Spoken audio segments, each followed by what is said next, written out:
આજરોજ દેવગઢ બારિયા મામલતદાર શ્રીને શ્રી કામધેનુ ગો સેવા ટ્રસ્ટ થતા ગો ભક્તો દ્વારા ગો સન્માન આહવાન અભિયાન અંતર્ગત આવેદન આપવામાં આવ્યું। તેના મુખ્ય મુદ્દા સંપૂર્ણ દેશી ગો વંશને રાષ્ટ્રીય સ્તરીય સન્માન પ્રદાન કરાવવું, ભારતમાં ગો હત્યા પર પૂર્ણ પ્રતિબંધ, ગો હત્યા પૂર્ણ બંધ થાય, જેનાથી દેશી ગો પૂર્ણ સુરક્ષિત થાય, ગો માતાને રાષ્ટ્રીય માતા, રાષ્ટ્રીય ધરોહરનું સન્માન પદ પ્રદાન કરે વગેરે મુદ્દાઓ પર તાત્કાલિક અમલ કરાય તે માટે શ્રી કામધેનુ ગો સેવા ટ્રસ્ટ જે દેવગઢ બારિયા તાલુકામાં કતલખાને જતા ગો વંશની થતા બિનવારસી બીમાર ગો વંશની સેવા કરતી એકમાત્ર સંસ્થા છે। તેમાં તેઓની સારવાર કરી નિસ્વાર્થ સેવા આપવામાં આવે છે।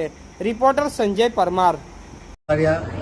કામધેનુ ગૌ સેવા ટ્રસ્ટ અને દેવગઢ બારિયાના તમામ ગૌ ભક્તો આજે હાજર રહી અને આજે જે ગૌ માતાનું અભિયાન છે, ગૌ સન્માન અભિયાન, એ અંતર્ગત આપણે આજે દેવગઢ બારિયાના મામલતદારશ્રીને આવેદનપત્ર આપવા આવ્યા છીએ।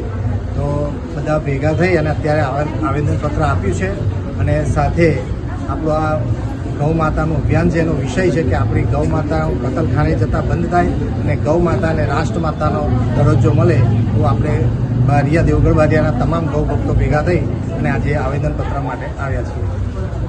ગૌ માતા કી જય, ગૌ માતા કી જય, ગૌ માતા કી જય।